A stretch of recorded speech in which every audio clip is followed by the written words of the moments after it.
Have you experienced the awesome power of the Panasonic Real 3DO system? Obviously. Presenting 3DO, the most advanced home gaming system in the universe. It's time to put away your toys. 3DO from Panasonic, Gold Star, and Creative Labs. A new low price and free games. Mind-blowing graphics of Panasonic Real 3DO. 3DO.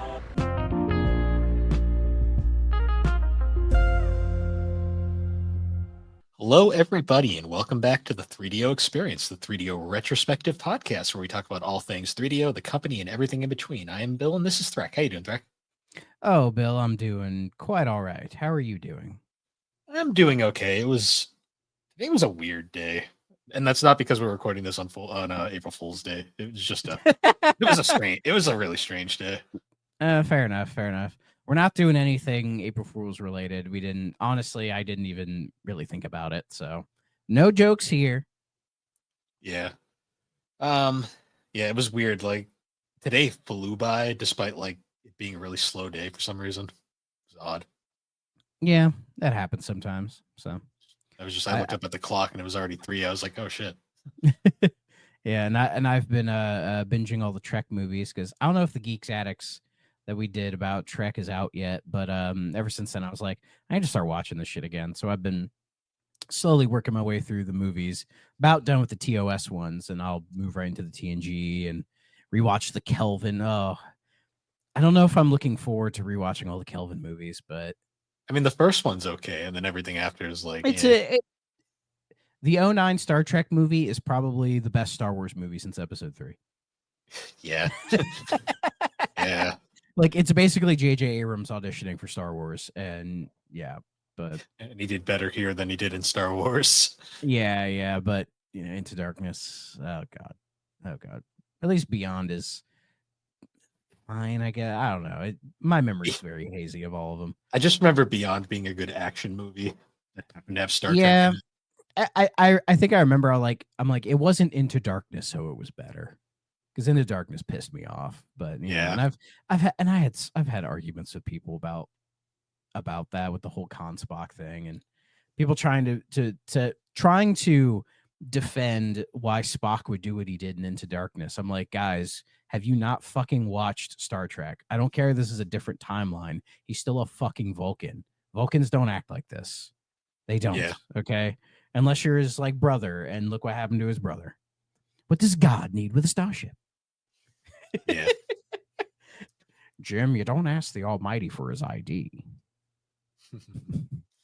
But rewatching these, it reminded me that my favorite Star Trek character is Bones. Yeah. I don't think I like any other character more than I like Dr. Leonard McCoy. He's fucking great. The Doctor always is like one of the best characters in every series, I swear. Dialysis? What is this, the fucking Dark Ages? Yeah. In Star Trek 4, when he's like going through the hospital, like you knew when they made Voyage Home, or when they were working on it, they're like, oh, we have to have a scene where McCoy's going through a hospital and he's like, what in the hell are you all doing? It's so good. I grew a new kidney. So good.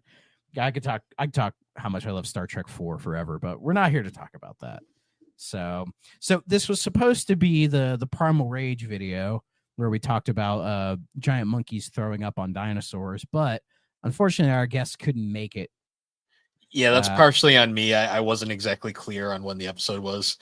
But I talked to Matt and we worked it out. So okay. So yeah, it'll be a few weeks from now.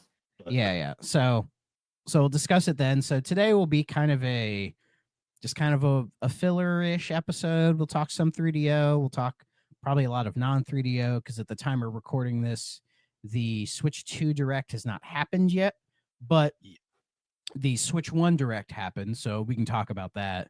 And we might do something on the Super Pod for the Switch 2 Direct. I think we should, but it's all depending on everybody else. If we don't, we'll probably talk about it here.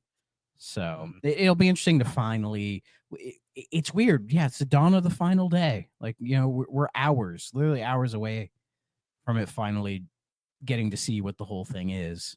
And I'm gonna be fascinated by it because there's been a lot of leaks in the last day or two about like the C button and all this other stuff that's going on, and I'm just kind of avoiding it. I'm just like, you know what? I'll wait.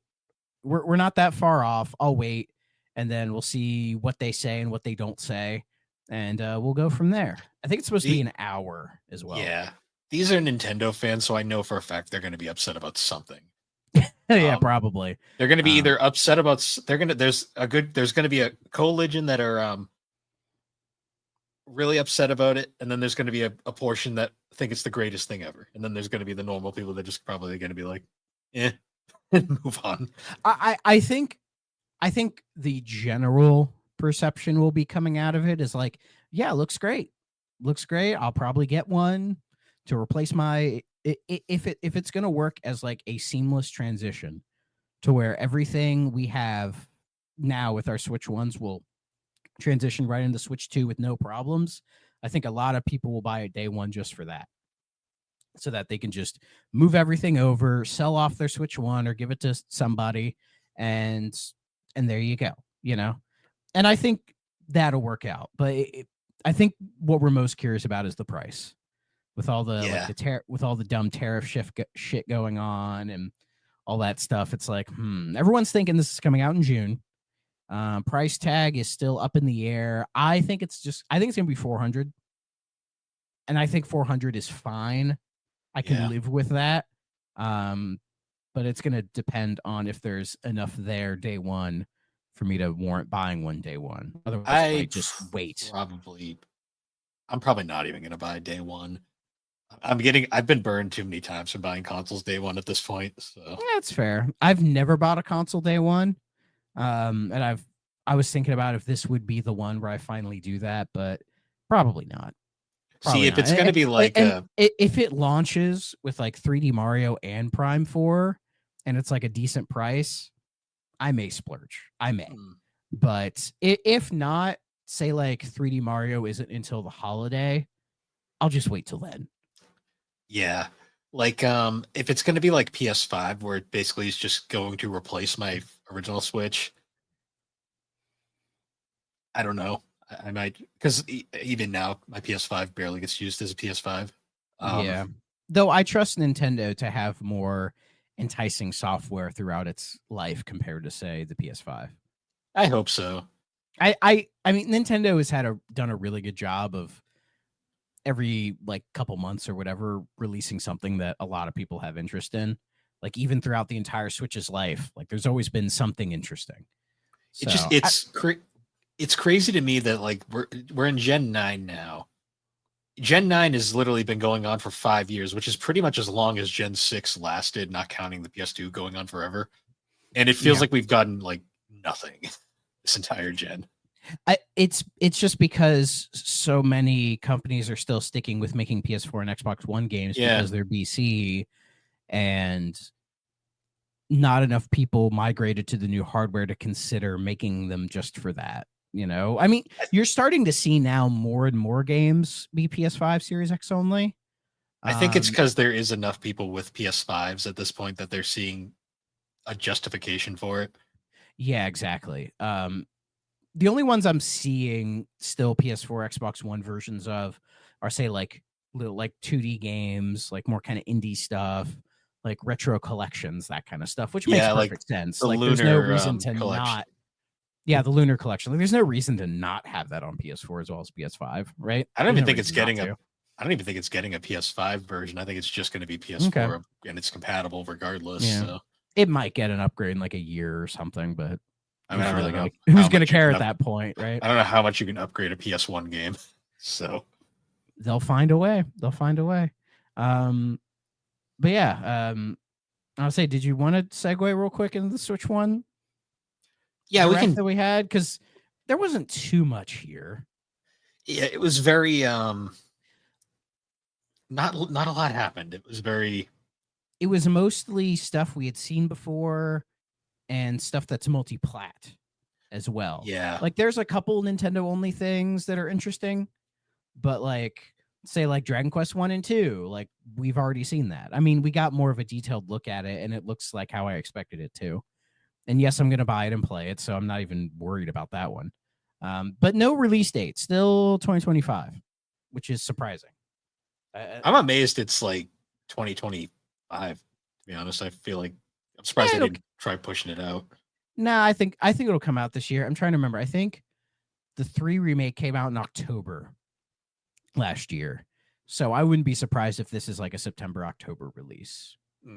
But maybe they're not dating it because of the whole GTA 6 thing, which I know sounds really fucking weird, but like, I mean, I was talking about this with like, say, like why they didn't date Prime 4. One theory I have, because we also saw Metroid Prime 4, more of it with the psychic abilities and all that, and it looks great. You know, I'm excited for it. It feels like overall people aren't like losing their shit over it. Maybe it's just because we've been waiting for so long and we finally got to see it a while ago and we're like, all right, it's real, great, you know? I think the problem is like the hype train for it died so many years ago that people are just kind of like, oh, cool. They're just like, it's another Metroid Prime. They're just cautious to be optimistic now because they're like, it'll be a good game. I'm sure it will. I was never worried about Prime 4 being a bad game. It'll be a very good game, but I think it's just one of those things where it's like you get so hyped for something and then it just becomes like a fever dream for like 20 years. And then it finally shows up and you're just like, oh, that's cool. But like all your excitement is burned away. So you're just kind of. Yeah. But it wasn't 20 years. It was like 8. It felt like 20 years. Yeah. When you throw COVID in the middle of it. I think if COVID didn't happen, the game would have probably been out by now. I still am curious what that original Bamco. The Bamco version? Yeah. Oh, God. I'm so curious. We will never see that. Like, how bad was it that Nintendo flat out said, just pulled retro off of Donkey Kong to be like, please make a new Metroid? Well, no, they were working on the Metroid Prime Remaster at the same time. That's what they were working on after Tropical Freeze. And they presented that to Nintendo, and Nintendo's like, oh, that remaster looks good. Do you want to work on 4? And they're like, we've like just started this. They're like, yeah, but can you work on 4? And they're like, we'll try. And for a while, they were working on both at the same time. Yeah. Which is why they took so long to come out, I think. So, but yeah, Prime 4, I mean, it looks great. I'm excited for it. Yeah, it doesn't have a date on it. Again, it's, I threw the GTA 6 theory out there because there's so many companies that are not dating their games because they're waiting for when GTA 6 will drop so they can stay as far away from it as possible. And it's like, I know it's like, it's Metroid Prime, it's different, but like GTA 6 is going to swallow everything whole. Oh yeah. Like seriously, anything that comes out within that like month, nobody's going to fucking give a shit because it's GTA 6, you know, which is a good and a bad thing, you know, like I think GTA 6 is going to do really well and will cause like a nice bump in the industry, but I feel like it's not going to be the bump everybody wants it to be. No, it's not going to be. There will be a mini video game crash. Like everyone's saying it's going to be another 5. I'm like, no, it's not. 5 was such a. It'll do super well. Like it will. Like the hype for that game has not died down at all. Like it's GTA 6, and also it's like normies. You know, like so it takes longer for their hype to die down. With us, it's like we're always playing something, so it's like, you know, we'll get to it. But 5 was just such a wild thing. Like when that came out, and it was like, holy shit. Well, it's because it was building off of everything else that like GTA had just kept growing and growing. That by the time 5 came out, like it was the right time for the next one because 4 was in 2008. So this is 2013, which was like 5 years later, which felt like right, you know, the right time for it. And it was at the turning point of the new console generation as well. So a lot of people probably bought a PS4 and an Xbox One with GTA 5 right there to play it. Yeah, it's crazy when you remember that GTA 5 is technically a PS3 and 360 game. Oh, yeah. My friend bought it for PS3, and I went to him for that midnight launch or went with him, and that was a fun night. And then... Like, was the place full of kids? Like when I bought it? There was not a child in sight. It was all like us, like early 20-somethings. Like that was it. When I got it, no children. When I got it, the place was swarming with kids, and I was like, "This is fucked up." Like on so many levels. Yeah. There wasn't any kids, or at least I do not remember any kids. I remember like dudes aged from like 18 to 35. That's what I recall. So and a couple like girlfriends that were dragged along. Yeah, you know what was I the remember most? A few of those. You know what was the most fucked up? That game came out right around the same time as Pokemon X and Y. Yeah. And Pokemon X and Y, I went to that fucking midnight. Well, it was more like a early morning release because they didn't bother doing a midnight. One kid and like 130-year-olds just chilling to get Pokemon. That's And then the I go and Pokemon get fan base, dude. and then I go to get GTA and it's like mostly kids. And I'm like, this is messed up on so many levels.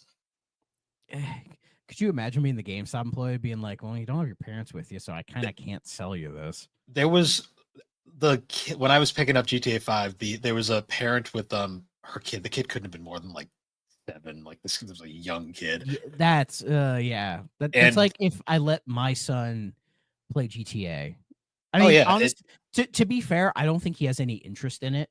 Like I've talked about it before where I've I've kind of just kind of cheekily like showed him like more kind of mature games, and he's just not interested in them. He just wants to play fucking like Kirby and Sonic. He doesn't care.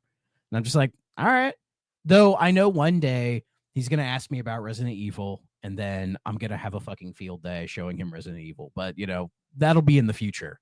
Yeah. So I just remember but still, it's weird. Oh yeah, like there was the kid in front of me, like the parent, like the guy behind the counter did not want to sell her the game, but he had to, and he was like really trying to push the fact that he's like, this game is not for kids. They drop like so many swears like within the first 5 seconds, like really like not good ones for a kid that age to hear. Yeah. And the mother keeps trying to justify it. And the funniest part was I happened to be standing behind her. So she actually looks at me and goes, you played these as a kid, right? And I just looked her in the face and said, no, my parents didn't let me play this shit. Yeah, exactly. My parents like, I didn't get to play. Go ahead. I didn't get, that was actually, believe it or not, the first GTA I'd ever bought on my own. Like, because I didn't get to play 3, Vice City, San Andreas. Hell, even 4. Parents wouldn't buy it, so I wasn't gonna get it. Yeah, I wasn't allowed to play GTA until I was like a teenager. Like once I hit 13, 14, my parents were fine with it at that point. Because I mean, I had already seen it and witnessed it, so it was like, the toothpaste was already out of the tube at that point. But well, that was like the worst part for me because like everybody, I was the one kid who didn't get to play GTA 3 when that came out in my class, and I was probably playing Simpsons Hit and Run, right? No, that wasn't out yet. Well, yeah, but still. No, I was playing Final Fantasy 8. Like, let's be real here.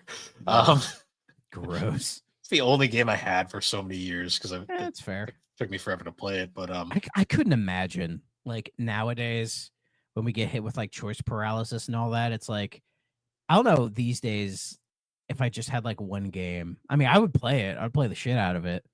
But it's just like these days, like it would take a lot of discipline to sort of restrict myself to like just a couple games. Oh, yeah, back in the day, I just have so many. Back in the day, you just didn't have a choice. Like that's why. Yeah, exactly. That's how I got into RPGs because they lasted forever. Yeah, and it's like after I beat Metro Last Light, I've just been messing around with like a handful of games and nothing's clicked. Like not a thing. But I started playing AC Origins again. Nice. Like just rebooted that up, and I'm like, yeah, I think it's time. I think it's time to do this, especially because like Shadows just came out and people seem to like it for an Assassin's Creed game. So I'm like, maybe it's time to go back and mess around with Origins because I really like Origins. It's just after a while, I'm just like, oh yeah, this is like a giant Ubisoft game that goes on forever. Yeah, though it's not as bad as the other two, but true. I just booted up. I just need to sit down and deal with it. Over yesterday I booted up Castlevania Symphony of the Night, so nice. I'm starting to play that. I was kind of like debating which version I wanted to play. I ended up settling on the Saturn version because I haven't actually fully played that one yet. Yeah, that's the one I want to play because it's the version I've never played either, so that'd be an interesting one to check out. So that third hand. Third hand, like you wouldn't think it would change that much, but my god, it's so convenient. Oh yeah, it does, absolutely. And then I was trying to do my write-up for Police Knots for the game club because Tony, he told me that it was only me and him that played it, and I'm like, is that really? It was just the two of us. So like I was trying to write something up about it, but maybe I was hitting like writer's block or something. Like nothing was flowing out because I'm like, I have a lot to say about Police Knots, but like, I don't know how to like convey it properly. That's one of the reasons I wasn't able to really play much of it because I was just like, this is too much game for me right now. It's not even the game. I won't get too much into it, but like, there are parts of it that I really, really liked and have a lot of respect for it. But then there's like a chunk of it that I fucking despise and like really kind of upsets me. But Yeah. you know, if you've played the game, you probably know what I'm talking about. There are some things that I do not like in this game at all. But there are other parts of it that I think are really, really good. Like it's almost like Kojima trying to do Akira and kind of failing, but failing in a way that he makes it his own and it works. Yeah. You know what I mean? It's but it's Kojima. So anyway, we got way off topic. Yeah, we did. Because what I was trying to say was, like GTA 6, like I think even Prime 4 would be could be a casualty in getting swallowed up by GTA 6. And I don't and I suspect Prime 4 will be the best-selling Metroid game of all time. I hope so. I think it'll break because like first-person 3D game, a big hyped game, it'll probably be cross-gen, so it'll have that audience for it. So it will do really well. And Dread did really well also, and I think this will do even better because it's like more of a modern type of game. I think the remaster did really good too. Yeah, it sold pretty well. Not as well as they were hoping, I think, but it did well.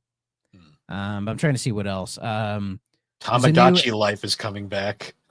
Oh yeah. Alex is so hyped for that. I'm just like, oh when God.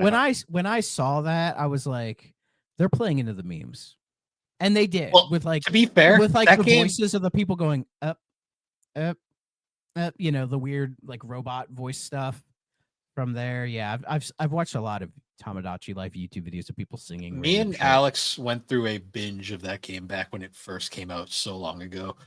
And it's an Alex game. The little bit I know of her, I'm like, that seems like a game for her. It is one of those games that you wouldn't think would be addicting, but holy fuck, like it's just so stupid. Like that's the best way to describe it. Like I have no interest in playing it, zero, but a lot of people will get a kick out of it, and I'm fine with that. I honestly preferred its spiritual sequel, Fantasy Life. Fantasy Life is linked to. I thought that was a completely different game. Fantasy Life is like the level 5. Oh, not Fantasy action Life. RPG life sim thing. I'm thinking of the wrong name. Metopia. That's the one I'm thinking of. Oh, that could be like a spin-off because that's like the weird RPG thing. With it's kind of like it's Tamagotchi Life if it was an RPG, basically. Okay, that's fair.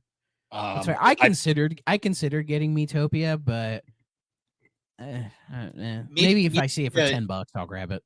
That's another meme kind of game too, to be honest. That's fair. Yeah, that stuff doesn't do much for me. So just because it's like an unintentional meme. It's more like because you pick like Mii's to be like characters in the game, and some of the combinations are just funny.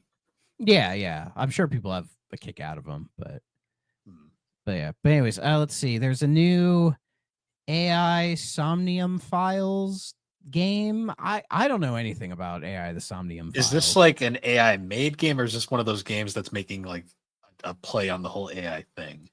It's called a new entry in the AI the Somnium Files series. No sleep for Kaname Date, who I believe is like a character in the series. I've never played the series at all, so I don't know anything about it. It's like a mystery, like puzzly thing. I don't know. It's probably a game I would like. Okay, this has nothing to do with AI.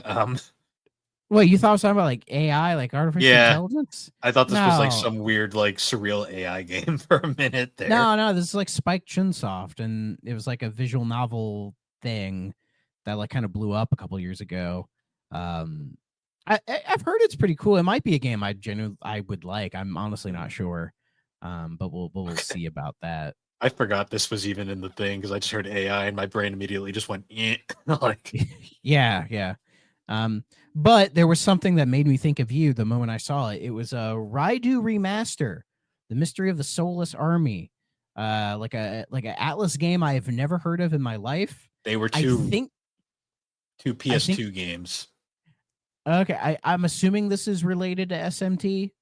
It's because they said devil summoning. I'm like, oh, like devil summoner. That's what I thought it was at first. The full name of the first one, it has the dumbest fucking name. It's the full name of the first one is Shin Megami Tensei Devil Summoner Raido Kuzo Noha versus the Soulless Army. What a name. Yeah. What a fucking name. So it's only the first game. Have you played these? Oh yeah. Of course you have. Why'd I ask? I haven't finished them, but I've tried them. They're hard as fuck. They're hard as fuck Atlas games. I mean, Atlas making an action RPG kind of scares me. It's very, you can tell it had little to no budget, but what they did with the little budget they had was pretty cool. That's fair. I mean, what they showed, I'm like, this looks neat. They're fun. It's cool. It's cool. Hard. It's cool to bring it. It's interesting they're bringing this back. Like, of all the games that they've done over the years that they could bring back, they chose this one. I'm shocked they didn't do Digital Devil Saga. Yeah, I mean, it's almost it's like when they announced like, oh, we're doing Soul Hackers too. Everyone's like, okay, sure, do Soul Hackers too. Like Atlas. Yeah, but like Atlas will just occasionally do something weird before then they do the expected thing. Yeah, because I'm just surprised they haven't done Digital Devil Saga, because that's like, those games are super. They got some Persona, like pre-Persona vibes to them. Yeah. Or the are those the tactical RPG ones? No, they're turn-based. They're okay, because there's a series of tactical RPG ones. Devil Survivor. Like. Devil Survivor, yeah. People have been asking for those. So, or they could do like Strange Journey Redux, or Strange Journey Redux, Radiant Historia. I'd love another version of that. Yeah. Or do some with like SMT4. Or hell, just finally do some with Persona 1 and 2. Well, let's not get crazy. Yeah. They can bring back Raidu from the PS2, but Persona 1, no. They're going to just out of nowhere be like, Machina X is coming back. And it's going to be like, nobody asked for this, but sure. It would be so funny if like somebody asked Atlas about Persona 1 and 2 and they said, oh, we already remade them. And it's like, but that was like forever ago. Yeah. That would be funny if they were like, oh yeah, we already remade them. Why would we do it again? They're just like, what are you talking about? The series starts with 3. Be like, or there's like, get a PSP. You can still buy those, right? I mean, you can technically buy them on the Vita store still. Yeah. I did mess around with Persona 1 a little bit. And the PSP version? Or? The PSP version. Okay, so the better but still jank version. All I remember is there's like a dude who looks like a clown for some reason. And you're constantly bumping into walls. Yeah. And School Days is an absolute bop. Like, holy shit. Like, that's probably my favorite Persona song of all of them, which is saying something. Persona 2, the Persona 2 duology has some really underrated songs as well. I mean, I believe it. But yeah, that was weird. We saw some more of Shadow Labyrinth, that weird Pac-Man Metroidvania thing, where he's Puck, referencing the whole Puck-Man thing. It's out in July, and I'm there because I've been talking about how fucking cool this game looks and how I'm going to buy it day one. I'm going to play it. Even if it's dog shit, I will beat this game because it's so weird that I'm kind of vibing to it. I'm like, you know what? Fuck it. Let's see what happens. I love how it's not going to be Bomberman Act Zero bad. I hope to God it's not. I just love how like some of the write-ups are like an action adventure game loosely based on Pac-Man. And I'm just he's right there. He's there. They just don't want to admit it. What was funny was I was listening to Gertzman and he's like, you know what they should have did? They should have called it Pac-Man 3 to sort of go along with like a Pac-Man sequel that has nothing to do with anything. Because somebody asked him about Pac-Man 2 a while ago and he had some interesting things to say about that. It's like, yeah, they should have just called this Pac-Man 3. Yeah. The pucking. You know what's really, this one is very, speaking of things that who asked for this, Story of Seasons Grand Bazaar. So people love Story of Seasons. Somebody asked for this. They do. But I'm saying this as a Harvest Moon fanboy.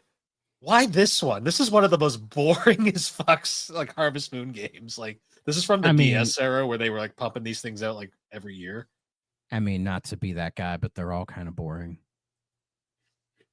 fair, but this one was like this was one of like all the DS ones are pretty like just like it's the same shit every like entry.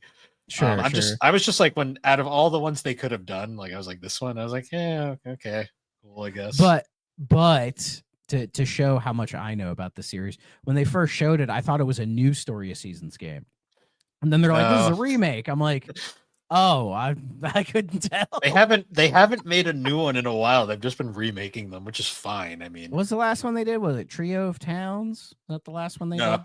Pioneers of Town, which is actually a pretty good game. Oh, okay, sure.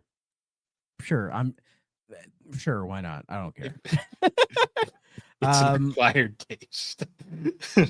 It's just all those farming games. I just don't care, man. I get it. They're definitely not for everybody. Harvest Moon is like the one I got into. That's fair. Oh yeah. Patapon 1 and 2 is getting. I love that it's only 1 and 2 because 3 was shit. Yeah. So, and when I saw it, I was like, wait, is that like a Sony thing? And then I looked it up. I'm like, oh yeah, it is. But like Namco's doing this for some reason. Yeah, it's weird because Japan Studio made those, but yeah. So I don't know if they farmed them out to Namco or if Namco's like, hey, can we like work with you on this? I don't know. It's weird. So but it's coming, but it's coming to PlayStation, Switch, and PC. No Xbox, of course. God forbid. God forbid I get Patapon 1 and 2 on my fucking Xbox. I mean, I wasn't going to buy these anyway, but they're surprisingly interesting games. Oh, I'm sure they're cool games. I'd probably like them, but they're like rhythm platformers. It's a weird concept, but it works.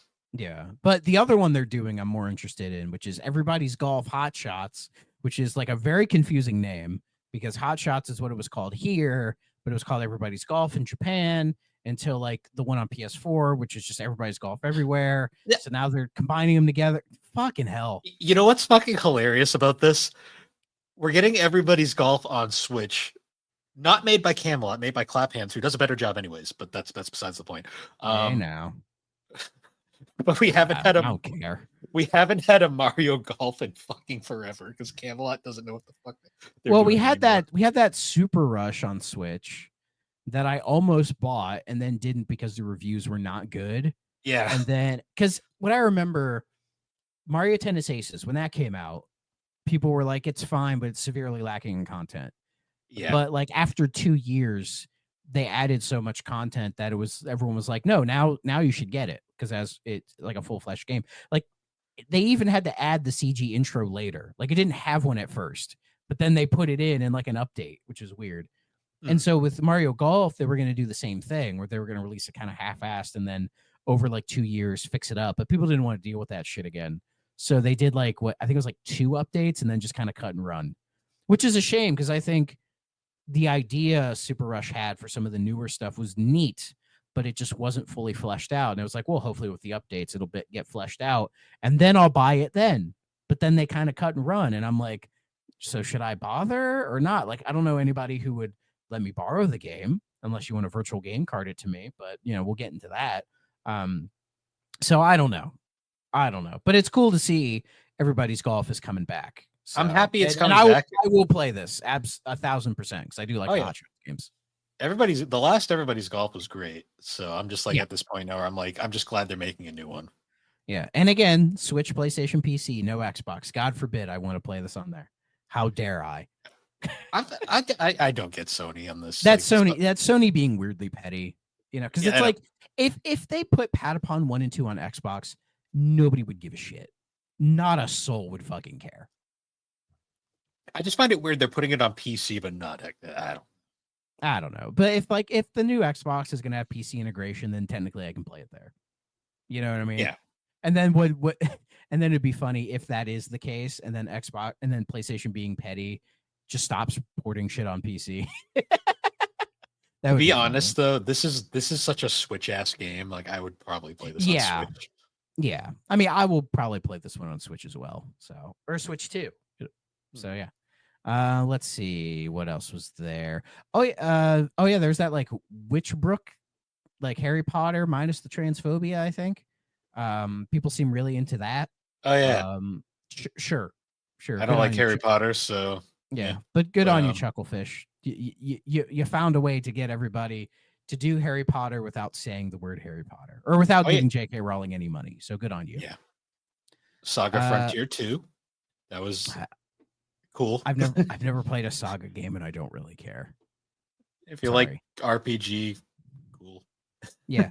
There were one game that did catch my eye, The Eternal Life of Goldman, which is like this really nice, like 2D, like hand-drawn 2D art, and the gameplay looks kind of DuckTales-y, but like also a little Shovel Knight. Looks really cool. Like, I'm genuinely interested in this one, so I'm gonna keep my eye out for it. I can't remember if they dated it or not, but like that's like the one random game that caught my eye. Oh, and then like, that looks really cool. And then they made an extended trailer for it later that I watched, and I'm like, yeah, I think I'm gonna wish list this guy. And then Konami doing their one way of getting people's good graces back. We're getting the Gradius Origins collection. Hell yeah. I fucking love that. I mean, Gradius is awesome. So it is, but we're also getting Salamander Life Force, Salamander 2 as well, which is and Salamander 3. M2 just decided to make a new Salamander and just throw it in there. And I'm like, fuck yeah. So I'm absolutely all over this. I think August 7th. So yeah. I wonder I'll be there how for many that. people I love Gradius. It's a shame they didn't do some of the later Gradius. Like, what's the one on PS2? Is that Gradius 5? Either 5. Yeah, I think it's 5. Yeah, that game is really fucking good. It's a shame it's not here, but whatever.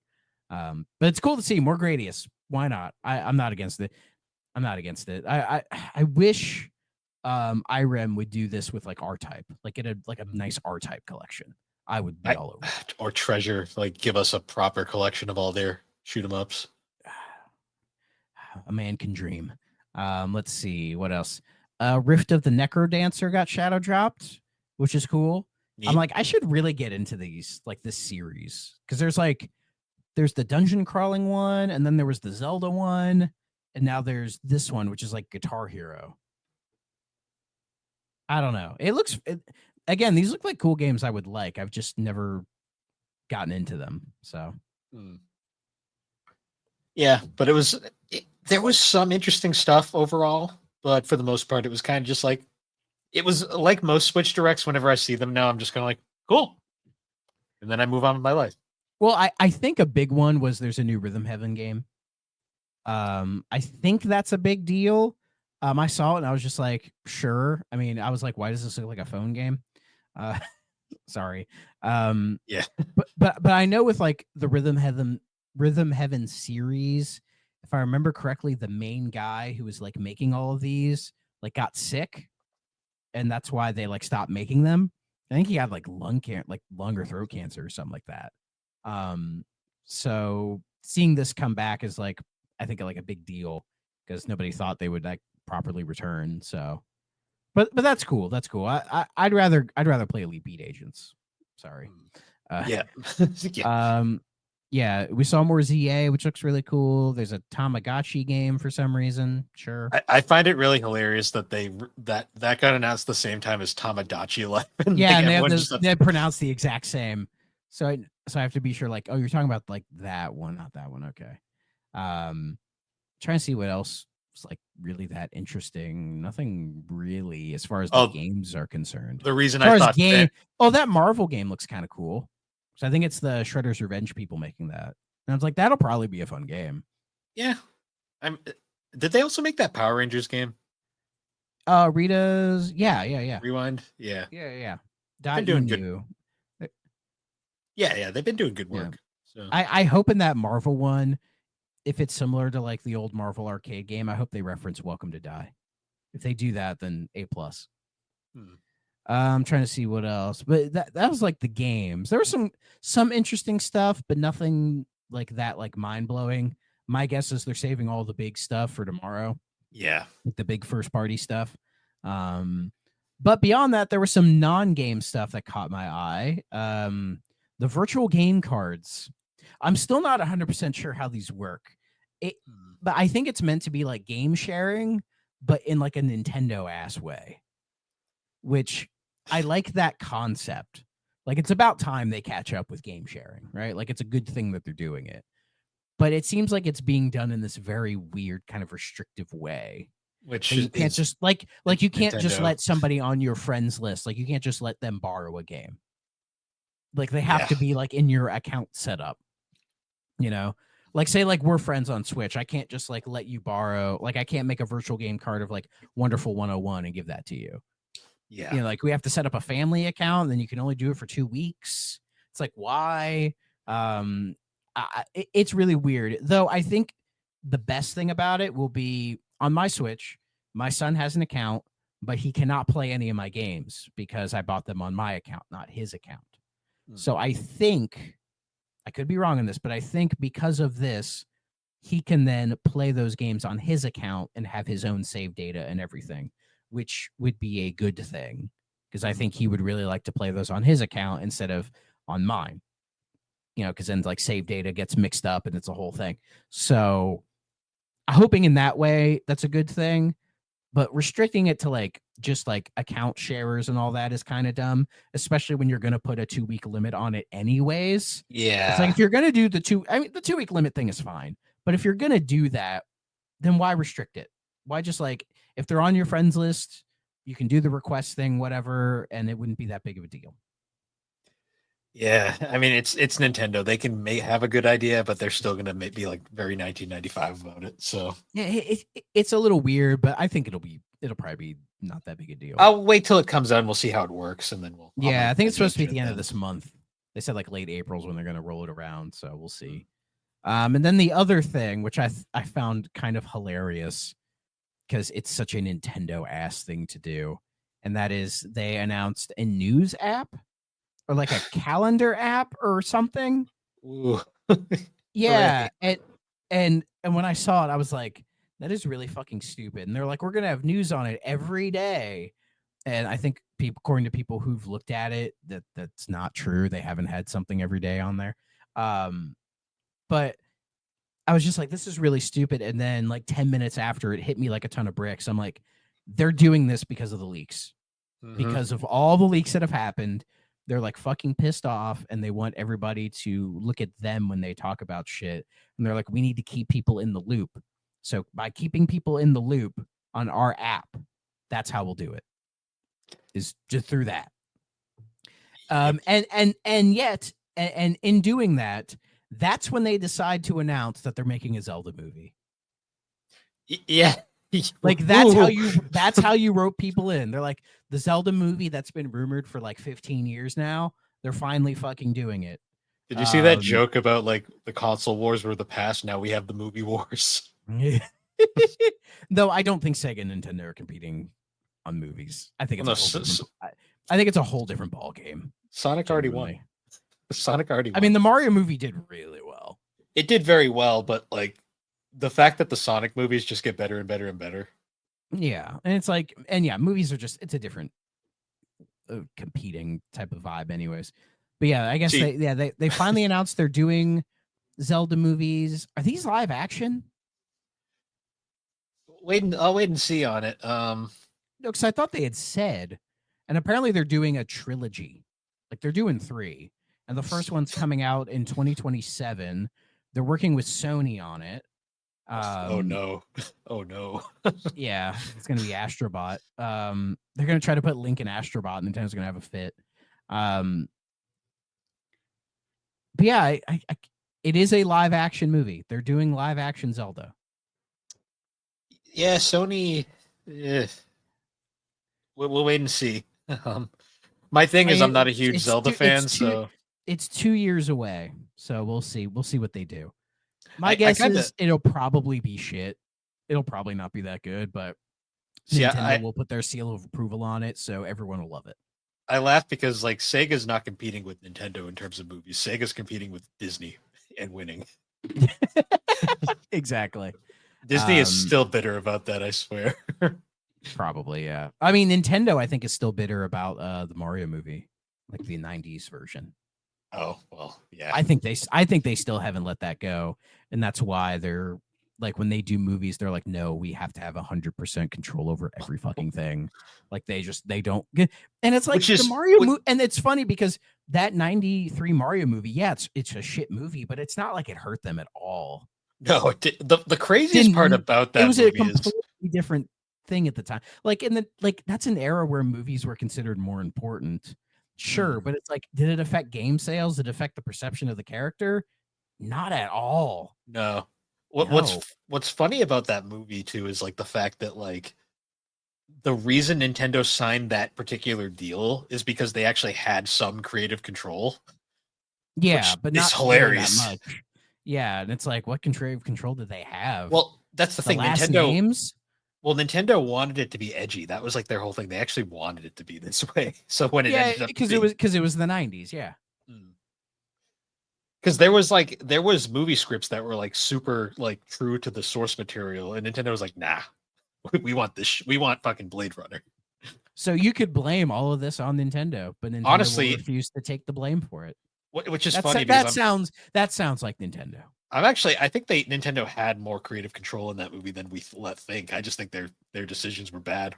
They tried to blame it on I know the directors, which was, I think it was like a husband and wife duo. Oh yeah, Rocky Morton and Annabelle Jangles. Yeah, like the story of the production of that movie was really bad. So I think it's easy to blame it on that. Like Bob Hoskins says it was the worst movie he ever did, and all this other stuff. So it's like I could see that blaming.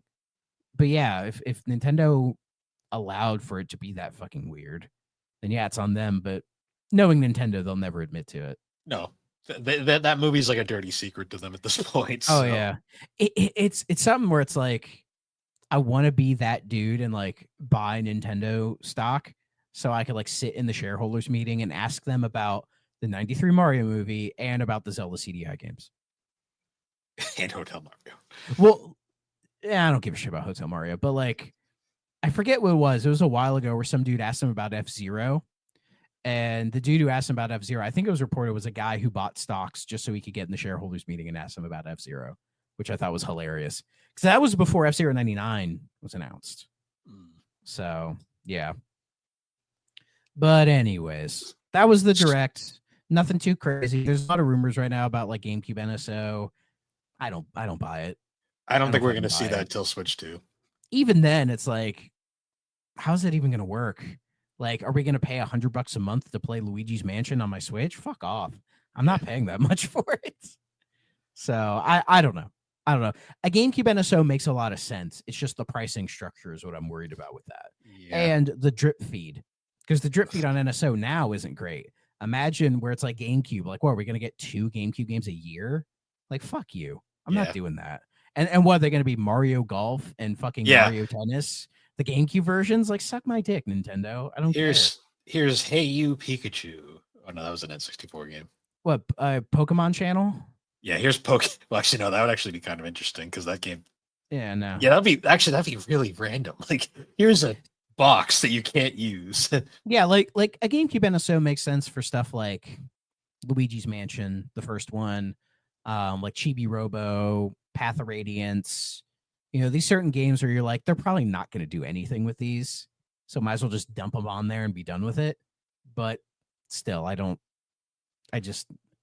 pricing structure is going to upset me, and I'm like, I'm not going to, like, I love the GameCube, but I'm not going to dip into that. So unless they're crazy and include it in their $50 tier, which actually would make it more valuable, but I don't think they're going to be that crazy. Speaking of drip feeding and F-Zero, we got new music drop. Yeah, we got SNES F-Zero, which is a great soundtrack. It is. You know, I've often talked about how much I like Big Blue. That's all you're getting. Big Blue, Mute City. Love Big Blue. Yeah, honestly, Big that Blue, whole soundtrack. Every time I play an F-Zero game, I always do Big Blue just for the song. And even the Mario Kart 8 version of Big Blue, like that, like kind of jazzy version of the tune is pretty good. But really, my favorite might be F-Zero X on N64. X was really good. That version of Big Blue is so fucking good. I love GX's soundtrack, even though I'm not a huge fan of its versions of Mute City or Big Blue. I just love F-Zero GX. That's probably the best game in the series. See, my favorite track in GX is the fucking casino level because it was made by Sega, so it has to have a casino level. Of course, yeah. That track just fucking goes so hard, though. Oh. But yeah, F-Zero. Yeah, F-Zero is great. Yeah, F-Zero on Nintendo. Sure, why not? Sure. Is F-Zero X on there already? I feel like it is. Yes, it is. Yep. Okay, good. So the better version. They gave us X before. They gave us X before the original. Yeah, it feels like they're just throwing a darts at a dartboard. They're like, okay, that one next. Or they're throwing it at the dartboard and it's just like random people at the office. And then like it hits their name. And they're like, which one do you want? And they're like, this one. They're like, gotcha. We'll do it. Watch, they're gonna give us Star Fox Command before they give us the original Star Fox. I mean, the DS needs a couple more games, so let's get that would be amazing. Fuck giving us Assault because like that soundtrack's good, so why would we give them that one? It might be weird because like Bandai Namco was involved in that. True. Yeah. I don't know. Again, how dare Nintendo just put this shit on all the like, Spotify, Apple didn't Music, Deezer, all that stuff, because they probably could have just dumped it all and be done with it. You know, just like here's everything, fuck off. But they don't want to do that. Oh yeah, we forgot to mention that the Kirby and the Forgotten Lands thing that we didn't realize. Yeah, it was only part of it. It wasn't the whole thing. Which, yeah, the reason that we overlooked that is because that sounds really stupid. Yeah. Like, I didn't even think to look and see because I was like, why would they only give us part of the soundtrack? So now they're going to... And they had already put in a thing with, like, spoilers. Like, if that's what they were worried about, because a lot of, like, the Switch ones, like, the deeper cuts, they go like, oh, this is, like, near the end of the game and could be spoilers for the game. Do you want to see it? You know, like, they already have that built in, so them not doing it for Forgotten Land doesn't make any sense. Basically, so it's like now they're not only going to drip feed us music, but they're also going to drip feed us the full soundtracks. Oh my fucking god! Nintendo. Why did we let them get away with this? What is wrong with us? Because Nintendo fans don't care and they will buy it anyways. That is like literally, we've learned with Pokemon, they don't even have to try, and they will. Pokemon fans will still buy it. When they don't try, you get the Wii U, and the Wii U didn't work. True. So they occasionally learn their lesson, but not enough. Yeah. But the problem is they think everything they did during the Wii U was a failure. So like being able to like buy your like classic games, they're like, oh, we can't do that anymore because nobody liked it. Yeah. You know, like when it's like, I don't know.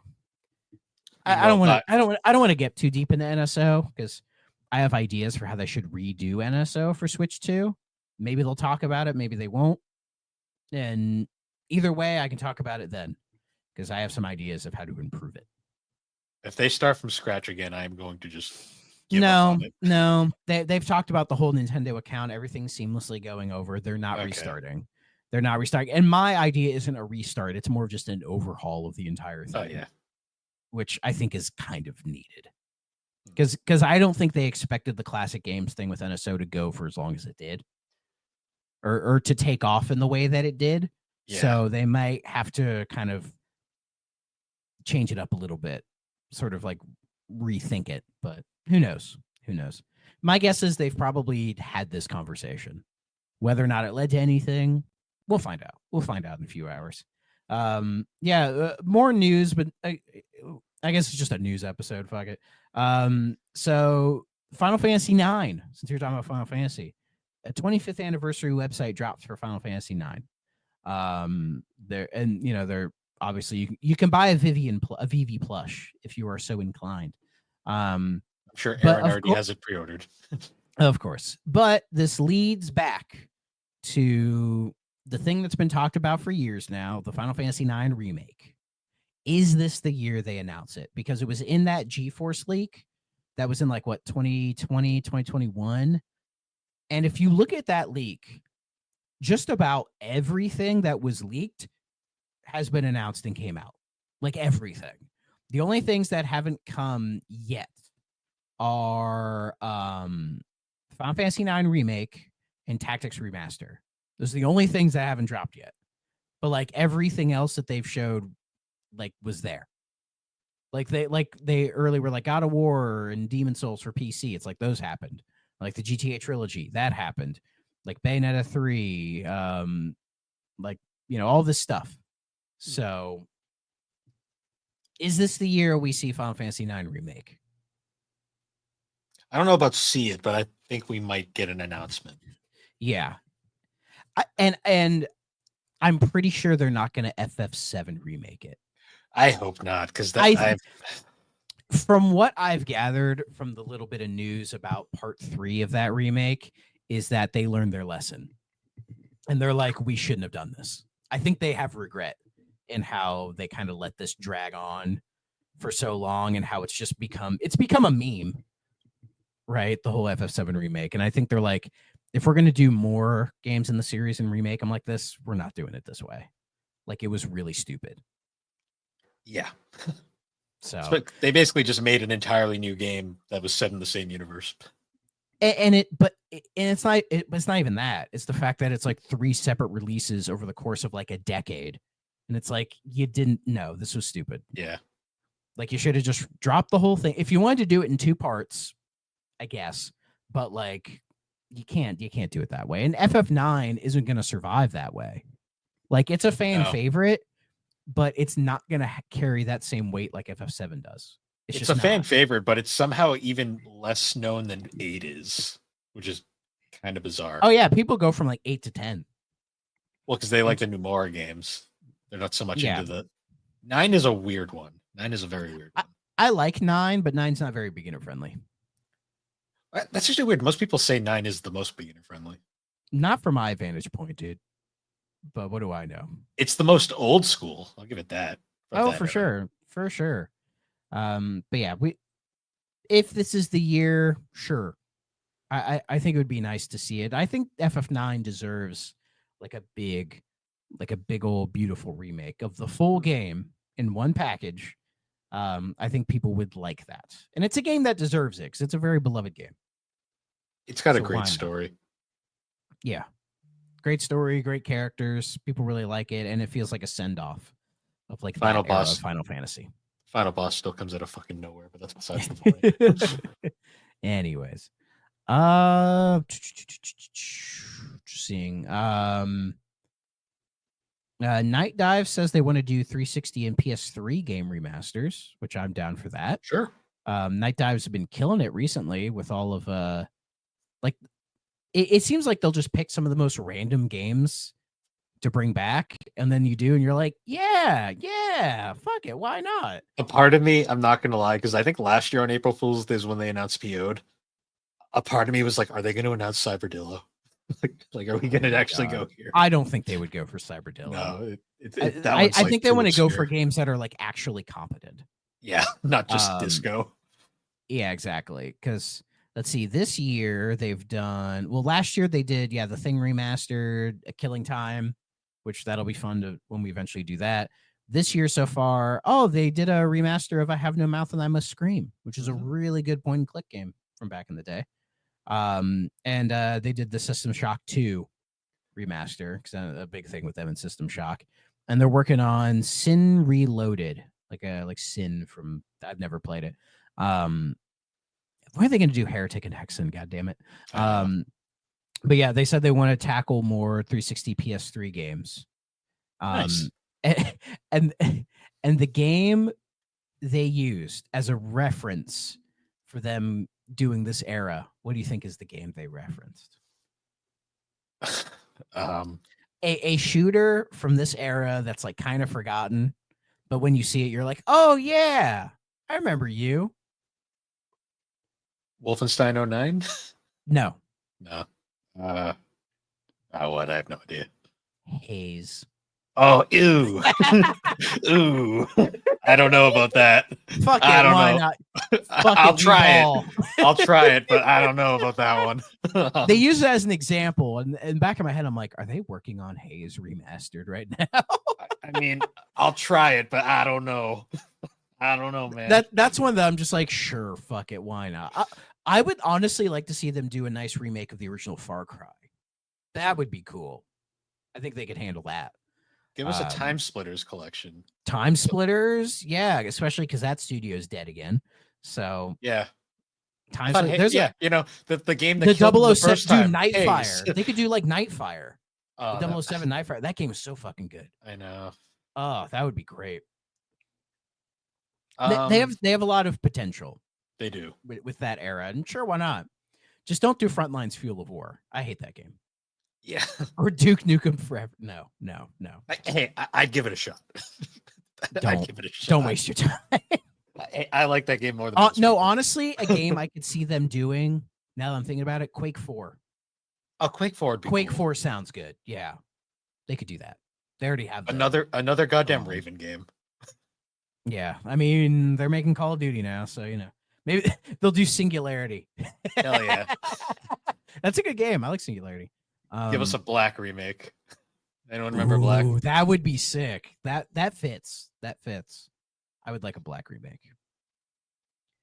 Let's see. I have one more news story that's just kind of random.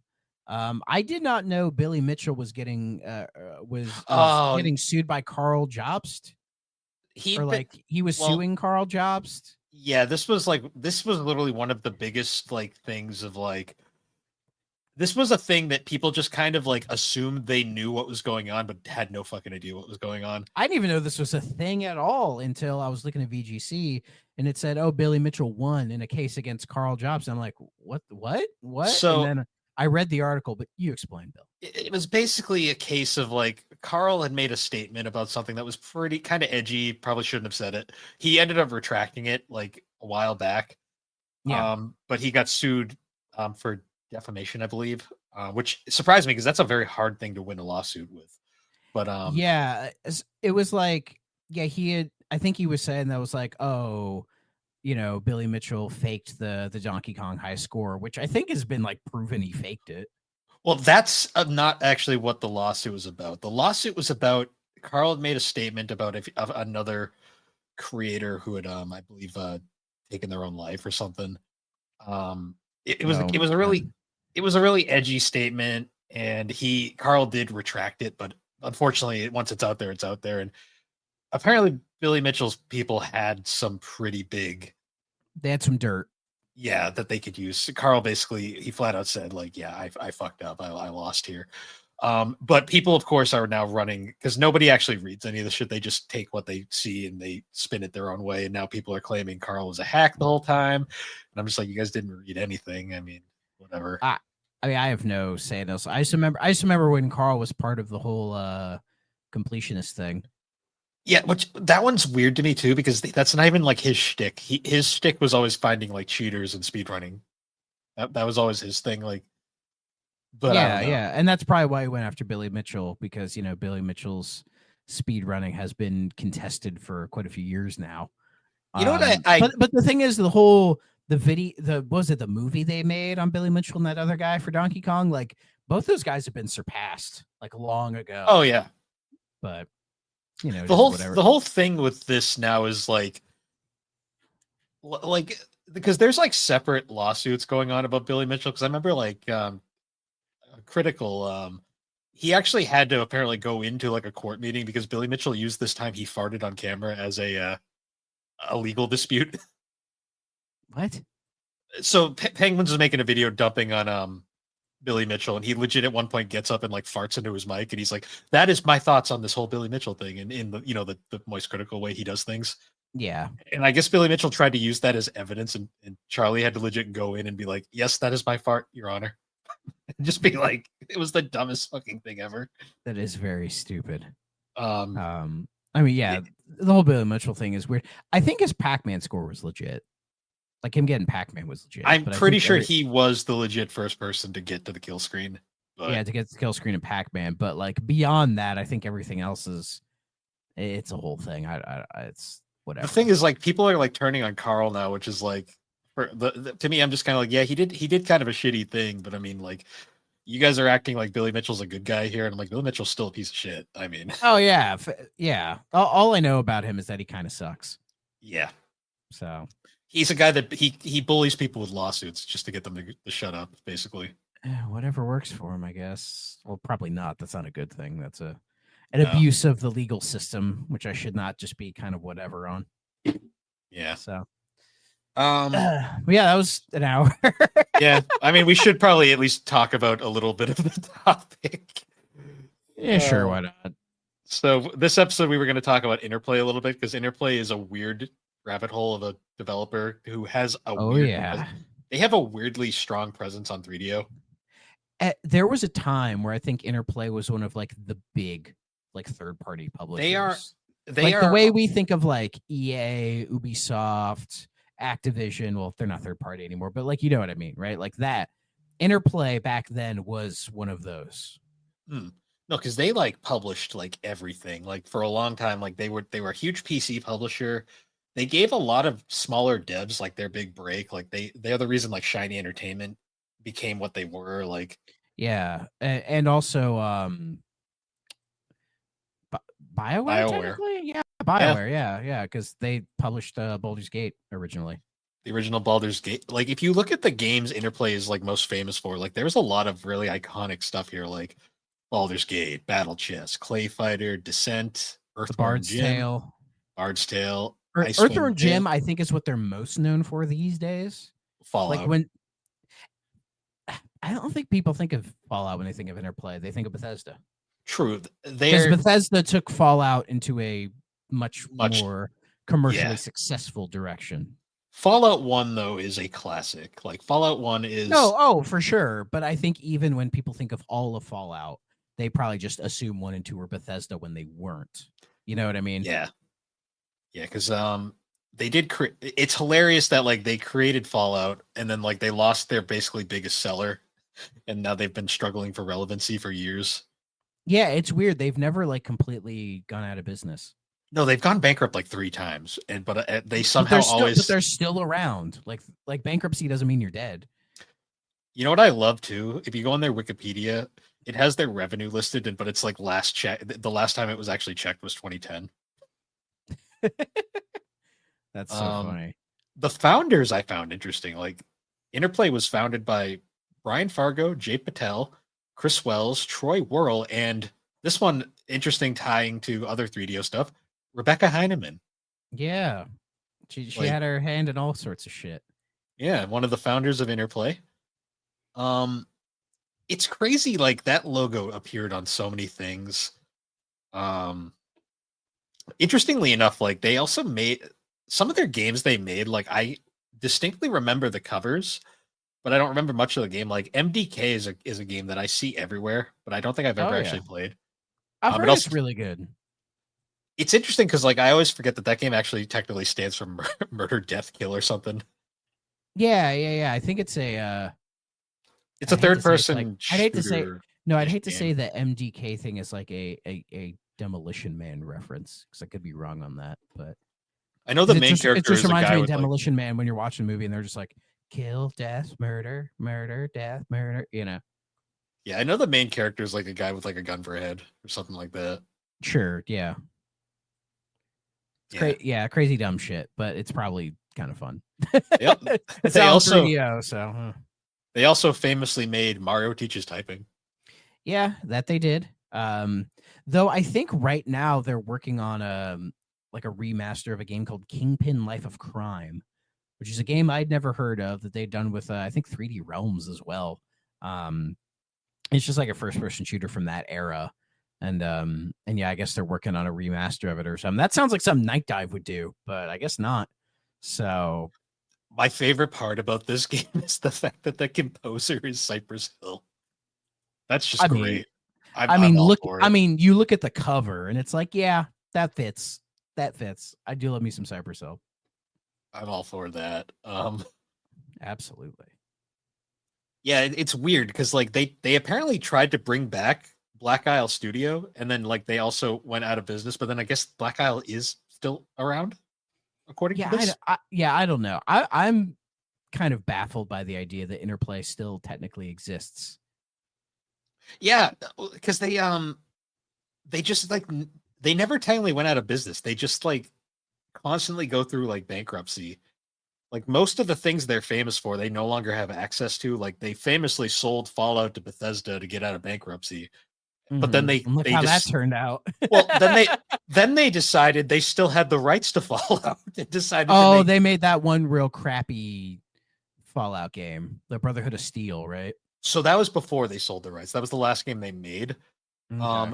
They tried to make a Fallout MMO called Fallout Online, and they actually got pretty far in development. But then, like, as they were trying to release it, Bethesda was like, hey,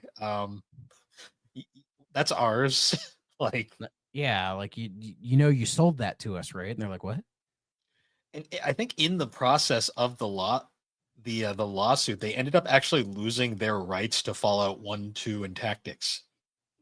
Yeah, it's all owned by Bethesda now because Fallout 1 and 2 are on PC Game Pass and they just have Bethesda on them. Yeah, because I actually own 2 copies of Fallout 1 and 2. I have the original Fallout collection that Interplay would like fart out every couple of years just to keep the game in print. And then Just I to be have like, hey, we made these. You know this series. Fallout 3, that's popular. What about 1 and 2? We made these, I swear. Yeah.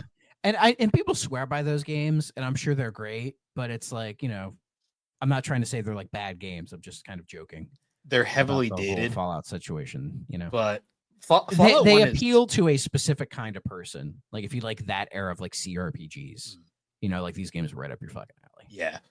Fallout 1 has a very important place in gaming history, but I wouldn't say it's aged the best. Yeah, for sure. But yeah, as you had said, yeah, they like cross paths with so many like other like developers and publishers. Like they did stuff with like Infogrames, BioWare, EA. I mean, hell, they have games that were like they published a bust a move game for Taito for some fucking reason. Yeah. Like they did some stuff with Visual Concepts. Like Parallax and like Volition, like this. So they have like handlings with Deep Silver. Treyarch, they did one of Treyarch's like early games. Oh yeah. Yeah, like holy crap, man. Like they helped with Blackthorn. That's another a Blizzard game on the Super Nintendo. That's interesting. Yeah, they even worked with like Take-Two Studios and all this stuff. It just feels like they were like a weird middle point for like they even did stuff with Gray Matter. Oh yeah. So they published the greatest game of all time, Buzz Aldrin's Race into Space.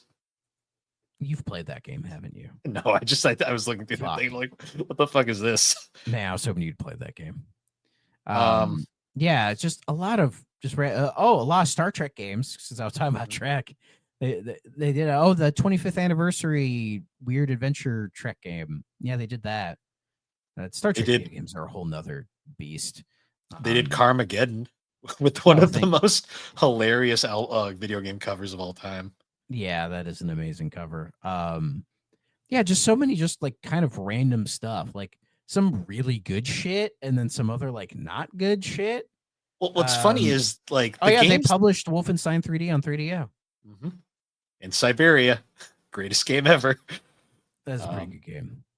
It is an experience. Like Alone in the Dark, Another World, Battle Chess, the Casper game, Siberia, Kingdom: The Far Reaches, which we have not done yet. I didn't even know it was a 3DO thing, but we will do that. Yeah. So they've dipped their toes in 3DO, but like not to like a crazy extent. It's a cover that appears a lot more frequently than I expected. Oh, Earthworm Jim 4. Hell yeah. That's totally for the Amico. It's coming for the Amico, no. It says reportedly canceled. Well, yeah, because the Amico is basically dead in the water. Yeah. Good. But I mean, if you want to talk about like the greatest game of all time from Interplay, as you see right here, Booger Man. It's such a like adventure. One of my favorite like childhood games of all time. So yeah, love me some Booger Man. So that's what I associate Interplay with, is that game. I always think I love that game so much. I need to stream that game one of these days so y'all can see how much I gush over it. Like I always think I think Shiny Entertainment. Yeah. Because Shiny Entertainment, aside from Earthworm Jim, they made some great games. Like one that like an incredibly underrated 2.5D platformer on PlayStation called Wild 9, which is like this. It's like a cool platformer where you have like electric powers. Okay, that one's a cool one. I've heard about that one. They also did RC Stunt Copter, one of the. Yeah, it's a game. It's like the most realistic RC helicopter simulator you'll ever play. to the point where it's so Yeah. it's the most difficult thing like in existence. I could only imagine. Yeah, just Um, so much. Just I think one of Interplay's biggest issues, looking at all the stuff they do, is that they don't really have a clear identity. Like nothing about them is like, oh, they're this or they're that. Like even the big publishers of today, like EA and Ubisoft, right? Like they have like visions and ideas for what their games are. Like an Ubisoft game when you see it. Even if like Assassin's Creed, Far Cry, all the stuff they do, like they're different games, but they all have this sort of Ubisoftness about them. But looking at Interplay, they don't have that consistency at all. like it is just completely all over the place. the thing when I think Interplay is there's like two halves. I think of like the goofy shit like Boogerman, Earthworm Jim, yeah, Play Fighter, stuff like that, Carmageddon. And then I Yeah. think like they had a lot of computer like CRPGs, like Western Yeah. RPGs. Yeah, they Like- were kind of essential in the CRPG landscape, making Baldur's Gate and Fallout. You know, Yeah, two beloved IPs that still to this day, you know. Even that like Neverwinter Nights, I don't think they did. Oh yeah, Neverwinter Nights. I think that was them. Well, that was BioWare. I'm not sure if Interplay published it or not. Let's find out. Let's see. Infogrames. Atari published those. Yeah, they did the original Baldur's Gate. They did Icewind Dale, which was that was Black Isle's thing, and then Planescape Torment, which is another really cool RPG from that time. Important games from that era. Yeah. They also did Wasteland, another cool game. Stone Keep. I don't remember this one. It came out the year I was born. That's why. That's why it's important. Oh yeah, they published Heart of Darkness. They did.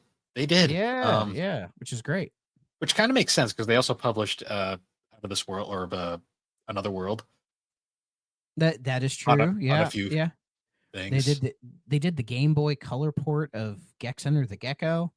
Like it's weird. I feel like Interplay in some instances, it's like if they focus on on console we do like goofy platformers, but on PC we do like the serious RPGs.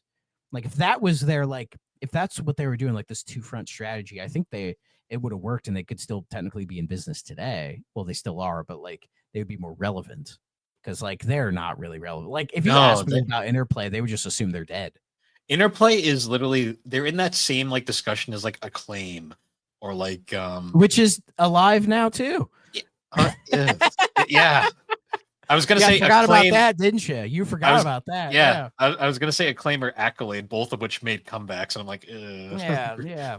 But Interplay never died. And what's hilarious about Interplay is they're still around, but they're not reaping the benefits of their two most significant things they created. Nope, because I think with Baldur's Gate, didn't they just sell that to BioWare?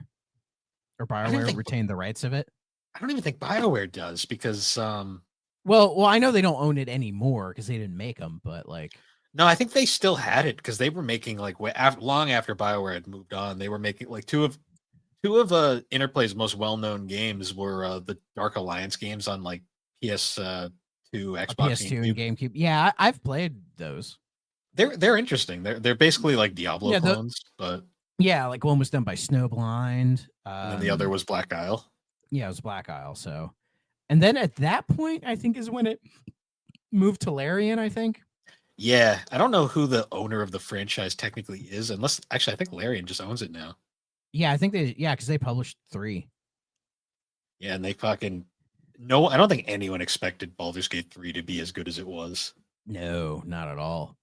I'm trying to see. Yeah, because even before that, there was some other games like Siege of Dragon Spear that was done by Beamdog or Idea Spark or whatever. I don't know. It feels like Baldur's Gate, the IP just kind of morphed through all these just random people until it just kind of found its home with Larian with 3, and now they're never gonna let that go.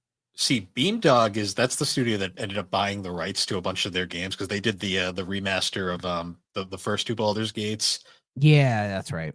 They did that remaster of Icewind Dale and Planescape Torment. Mm-hmm. And I think they also did the Neverwinter Nights one. Mm-hmm. Yeah, So and I'm actually curious, what does Interplay still own, if anything? I don't think they own anything. They own that game they're remastering.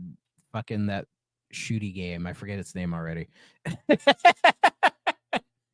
Yeah. Kingpin, Life of Crime. I guess they own that. Good for them.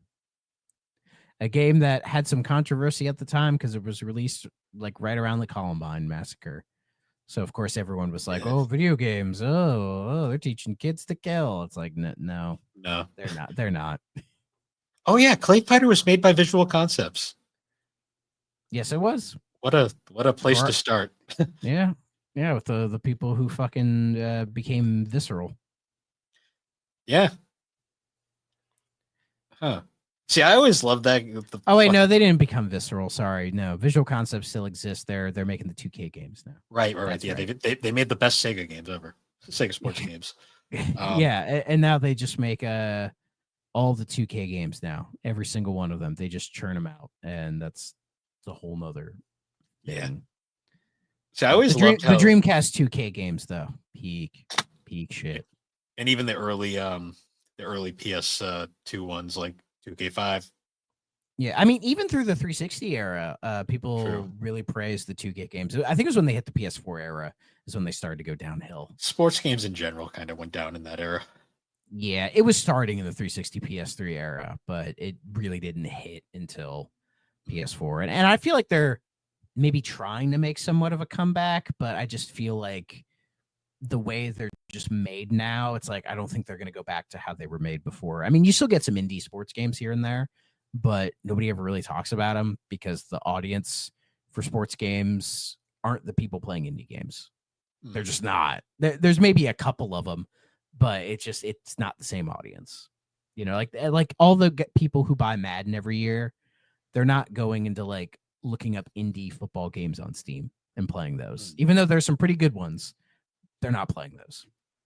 Yeah. You know, it's really funny. Like one of Interplay's probably most notable games is the Bard's Tale. And I just look at this game and I'm just like, this is like Ultima, where I'm just like, this is like that's such like old RPG that I'm just like, I couldn't. They made like more modern Bard's Tales. Like that series never really died. Yeah, there was that 2004 one, I remember. Yeah, I remember seeing that cover all the time back in the day. And that was done by In Exile. In Exile, yep. Yeah. Are they still around or are they gone? No. Microsoft. Microsoft. Of course, Microsoft owns them. Well, because they did the Wasteland games and they're working on Clockwork Revolution, which, like, we saw that one trailer like a year I guess so ago, and that game looks really fucking cool. I've heard good things about Wasteland. It's just that type of RPG. I'm just not sure if it's for me. And I've like wanted to dive into one of the Wastelands, but I'm not sure, you know. And yeah, they made the Bard's Tale like not that long ago. Yeah, they did. So Bard's Tale still exists, man. It ain't dead. That's crazy. And of course, Interplay doesn't own it anymore because why would they? Yeah, well, because I think they sold to EA. I'm pretty sure they sold most of their franchises to escape bankruptcy, and then they were like, they're like, we lived, but fuck, what do we don't have anything. Yeah. So, but In Exile bought up Bard's Tale in 2004 when they did that version of it, which I remember when I looked, because that version of Bard's Tale, I don't know, it looks like Fable to me. It's probably not Fable. I know they came out around the same time. But just when I see that cover, I'm like, that looks like it's trying to be Fable. But I feel like that's being very unfair to it. I just figured it out. In Exile was founded by Brian Fargo, the founder of Interplay. And so he moved on to bigger and better things. Yeah, he's still the CEO of In Exile to this day. That's awesome. And he's owned by Microsoft. Good man. That makes a ton of sense. Because I was like, what happened to like because it's very clear Interplay's downfall was like all the people at the top left at one point or another. And yeah, that makes a lot of sense. Because it seems like Brian Fargo was the main guy because he was behind a lot of their big successes. Yeah, and he seemed like the guy who was really into the RPG stuff, which is why like the first thing they did was the Bard's Tale. And then looking through their lineup of games, a lot of it is just like RPGs. Well, not all of it, but like Like when they hit like start doing like oh yeah, they didn't do the original Wasteland. The original Wasteland was, I believe, Interplay as well. Yeah, Interplay Productions developed the original Wasteland and was published by EA. But then when they did the remaster of it, In Exile got it back. Yeah, because and they did it with fucking Chrome Studios. That's another dev. I'm like, that's a dev you think is dead, but they're not either. No, they're still around. They made fucking TIE 4 a while ago. That's right. Yeah, and the old ones have been getting ported, like they've been getting HD'd, and I'm like, I really want to play those games because I've never played them, and I feel like I would like them. 2 is a really good platformer. Yeah, they're sitting on my wish list. Like I gotta bite the bullet on the TIE series one of these days. You know what? Also, is crazy? Chrome. Oh yeah, they did the Switchboard of Force Unleashed. Hell yeah. They were a support studio for Hogwarts Legacy.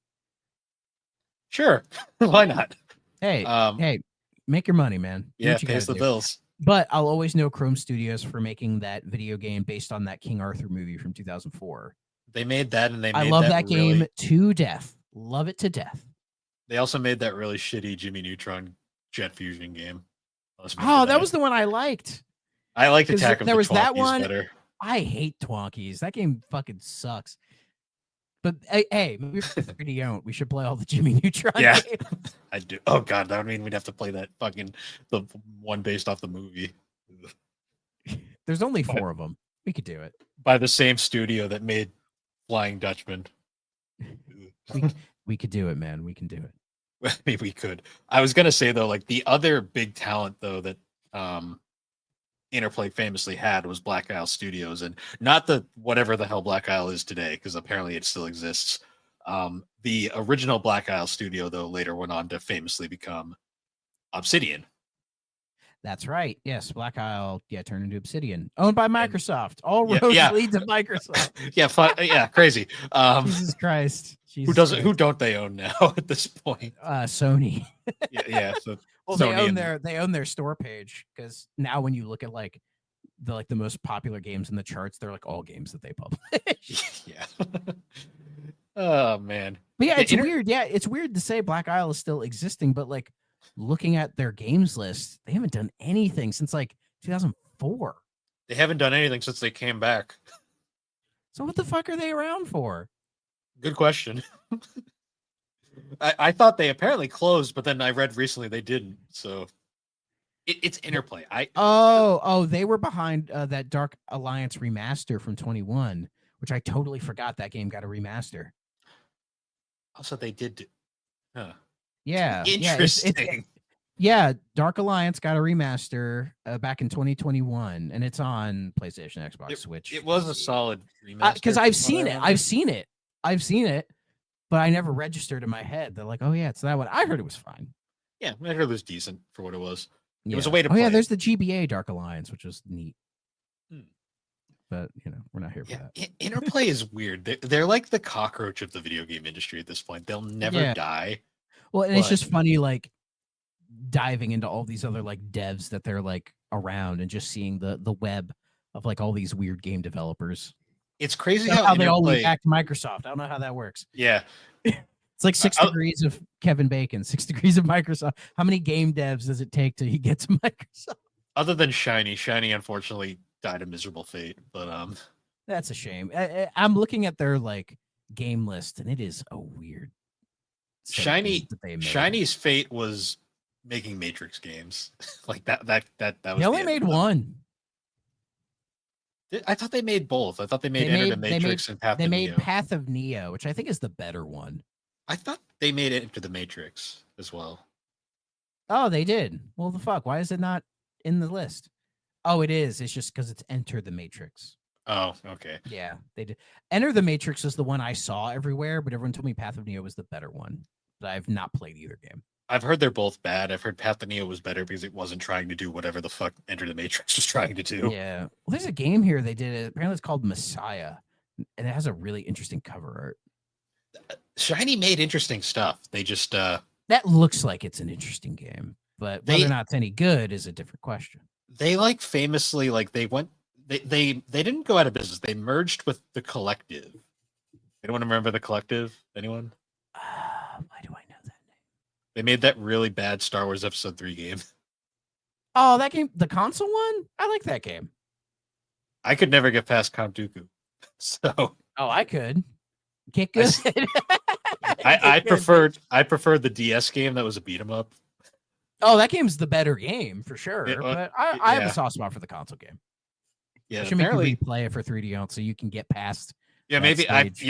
The last it's time backwards I played compatible on series, so I can play it on it. I mean, I own it. I have the PS2 version because I did rebuy it because I said one day I will beat this game. Yeah. Yeah, and the Collective, they did that. Let's see, what else did they do? The Men in Black PlayStation game. They made a Deep Space Nine game. Oh, they did the Buffy game on Xbox that everyone tells me I should play. I just realized when they merged, they became Double Helix Games. That they did, and Double Helix still exists, I think. They merged with Amazon. Oh, what a fate. Because they were working on Killer Instinct, like the reboot Killer Instinct, which was pretty good. It is, but they're not doing it anymore. Now it's being done by Iron Galaxy. Yeah. You know what's really hilarious? Their first game was Silent Hill Homecoming. And Iron Galaxy is doing the new Tony Hawk 3 and 4. Oh, that's actually... God, this is a weird rabbit hole. No, because their first game was Silent Hill Homecoming, which gets a lot of shit, but I actually think that's one of the... It's fine. It's fine. Oh, and they made Front Mission Evolved. Ew. Yeah, I've not heard good things about it. Oh, that G.I. Joe Rise of Cobra game. Oh, and Green Lantern Rise of the Manhunters. Oh, they did the Battleship fucking 360. That's the first person shooter. I love based that on game. the movie, the Battleship movie, where it's like fucking aliens for some reason. So I was like, when I heard they're making a game off that, I'm like, that it'd be really cool if they made an interesting take on the board game. But I was like, no, it's a generic first person shooter. What was I thinking? But that's the thing. The Wii version is the board game turned into a tactical RPG. Yeah, and it's good. It's really good. But Double Helix did not make that. No, they did not make that. It was Magic Pockets, who doesn't have a Wikipedia page. God damn it. They made the Double Helix made the generic first-person shooter set in that universe. Yeah, but they did make the Strider reboot. Which is a great game. They ended on a great final note because I don't count whatever. UFOs love cows? UFOs love cows. I mean, they do. They're not wrong about that. It reminds me of the Barnyard game. It reminds me of Destroy All Humans, where I would just spend hours just abducting cows because I had nothing else to do. Yeah, that's fair. The Collective. Oh yeah, they did Indiana Jones and the Emperor's Tomb. Love that game. Oh, the X-Files game on PS2. Have you ever played the X-Files PS2 game? No, I've only played the PS1 game. Ooh, boy. We should do a thing on the X-Files games. That'd be fun. Oh, the PS1 game I want to stream because that game is a fucking joy. Yeah. Oh, and they did that Da Vinci Code Xbox PS2 game. Oh, I have a physical of that, and I've been meaning to sit down and play it. I hear it's crap, but I want to play it. That is both a game based off of a movie, which I remember, based off a novel, which I remember the novel the most. I never saw the movie, and I don't think I ever played the game. Oh my God. Why are we going down this weird ass rabbit? Because Interplay is fucking fascinating. Yeah. Well, and we didn't even look at Snowblind. They did that Justice League Heroes game. They did that. That was be Marvel. And then the last game they did was Lord of the Rings: War in the North, which is a weird forgotten Lord of the Rings game in the 360 era. That's kind of Dark Souls-y, I think. It's weird because it was a couple years before Shadow of Mordor, and that was so much better. Everybody forgot about this one. You know what's also depressing? They merged into Monolith Productions, RIP. Oh man, that's sad. God, why is this rabbit? Interplay is literally connected to fucking every game company. I swear. Yeah, so we didn't even talk about Shiny Entertainment making a Terminator 3 Rise of the Machines first-person shooter, which they did that, and then they ended on the game based on the Golden Compass movie. If you remember that. Yeah, that was a thing. They did that with Ass to Mouth. A2M, I love A2M. I do too. I love the fact that they now that is a studio that has a rabbit hole of all the games that they've done. Holy I shit. I love the fact that they were artificial. They started as behavior, went to artificial mind and movement, found out what that stood for, and then went right back to behavior. They were like, yeah, oops, they're like, never mind. Yep. And that's where they've been ever since, constantly doing shit for what the fuck's that game? Dead by Daylight. Though they still do other stuff. They made an Assassin's Creed game for Android and iOS. They made the Casting of Frank Stone, which is like they published that. That's like a Supermassive Games thing. Yeah. And it's in the Dead by Daylight universe, because why the fuck not? Why not? God. Oh yeah, and there was like, the Terminator. There was a bunch of Terminator 3 games. I remember there's like the first person shooter. There was like the third person shooter. That was weird. I don't know if any of them are any good, but I just remember there being a bunch of them. I played one of them in a demo kiosk at the time and liked it, but I don't remember which one it was. You know what was the funniest part about Obsidian? Like, going back to Obsidian real quick, they were when they started, they legit, like, their MO was they would just make sequels to BioWare games that were considered not as good, and then later were considered these was an underrated gem, like people would always say. Oh yeah, Obsidian became like that like kind of B tier studio in a sense of just making like not AAA stuff, but like AA stuff, but like being really good at it. They would make some of the most unique games that nobody played. Like to me, like Fallout New Vegas, nobody played that. Well, there were a few. Well, actually, that was the game. That was the game that broke them, I think. Like, well, there was KOTOR 2 and everything, but like Fallout New Vegas, when that came out, was like a big. I mean, that game is still a big deal today. People love that game. They got screwed by Bethesda because Bethesda apparently did not pay them very well for that game. No, they did not, and there's been rumors that Obsidian maybe wanting to do a New Vegas 2, or like Bethesda has thrown around the idea of having Obsidian do another New Vegas. Who knows if that's even a thing? I mean, Obsidian, it feels like they're kind of cleaning their plate because Avowed came out this year. Outer Worlds 2 is coming out later this year, so they might be clearing their plate for a New Vegas 2. Who knows?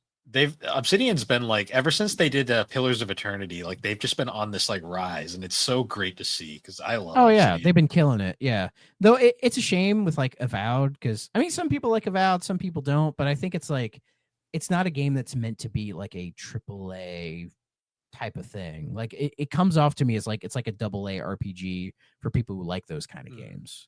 You know, well, I mean, one of really well, but you know, being a first party Microsoft game, it puts it in a bigger spotlight. Like one of my favorite games they had made was ironically a game that we might be playing soon, not for 3DO, just for other things. Alpha Protocol. That did win the poll. I might actually break out my PS3 to play it because I've been itching to play that game again. I would say I have my physical copy. It's in the backlog, and I'm very excited to play Alpha Protocol. I've always wanted to play this game. That'll be a fun one to do. I look forward to it. One of the most unique storytelling concepts ever. Yeah. And it's not a super long game. No, it's not. It was very much a proof of concept, and it bombed, so it never got a chance to go anywhere. I think it's because when it came out, everyone thought it was like not Fallout, Mass Effect ripoff. Yeah, well, I mean, it screams Mass Effect from just like the pictures you look at it, but it's I see the similarities, but they're not 100% the same. Yeah, and also it was published by Sega. Yeah, it's really weird. Sega would publish. This game does not scream Sega at all. It was like how they also published like Renaissance of Fate. Like they just published weird shit during that era. Resonance of Fate. Resonance, yeah. Yeah, but that's a cool that RPG with guns. That's a cool game. It really is. Cool game. Yeah, Sega was like they were just trying to find their footing in the 2010s, because then they were also publishing a bunch of platinum stuff. But like Vanquish feels like a Sega game to me. Yeah. But this fucking rabbit hole where I'm just like, fuck, maybe I should try Wasteland. Interplay, like the best way to describe Interplay is they were one of the heavy hitters of their time, and they've since they went from being a heavy hitter to struggling for relevance. Like Oh yeah, absolutely. It's amazing that they're still around, in all honesty. Yeah, because it feels like they shouldn't be around anymore, but like here they are. Hmm. Love them or hate them, they're not dead. So Yeah. and sure, good for them. You know, why not? They gave a lot of good companies their chance, and I guess we can Yeah, praise them for that's that. weirdly enough, that's what's the most like important thing about them is that they were sort of the launching pad for all of these various like devs and other companies to move on to bigger and better things. Hmm. Like hell, like Chrome Studios somehow is more healthy than they are now. Yeah. So, But yeah, I think we should probably wrap it up here because this yeah, rabbit hole might. what a fucking deep dive, man. I wasn't expecting to like go that far, but hell, it was pretty fun, pretty interesting. Yeah, it was great. I had a good time. That being said, I was thinking because we have a 1 week gap before we can get to our planned episode. Do you want to cover like another Army Men game? Yeah, which one do you want to do? Do you want to do RTS? Let's do RTS. I was thinking I like that would be a. I think I have cool it downloaded on my computer because I have the Steam version. Let me double check. Okay. Steam's being a slow bitch. Oh yeah, because I logged out of it because Steam just like eats up my memory because it just sits there. Yeah. So I just kill it because I'm like, stop taking all my memory. I can't do anything. Yep.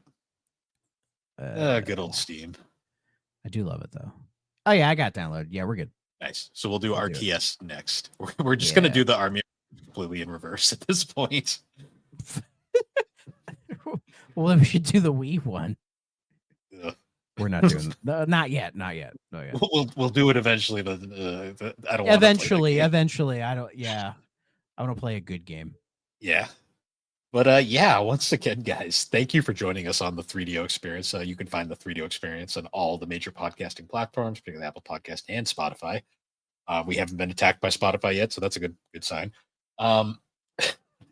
And other than that, you can check us out over at the Superpod Network. That is superpodnetwork.com. Awesome site. A whole bunch of different podcasts, blogs, videos. We've currently got the series on our favorite PS1 games. I did one on Tiny Tank. Thrak did one on Medal of Honor. Great stuff to check out.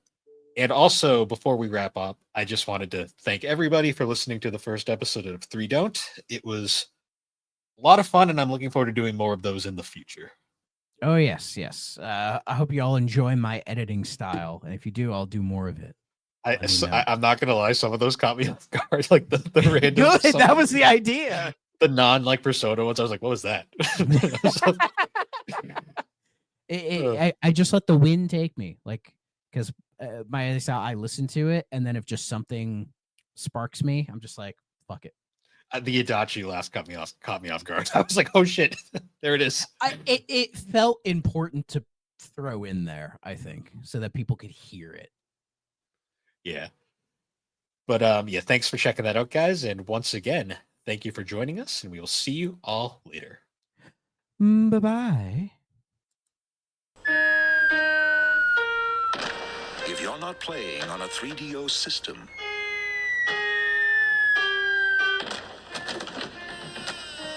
what are you playing with?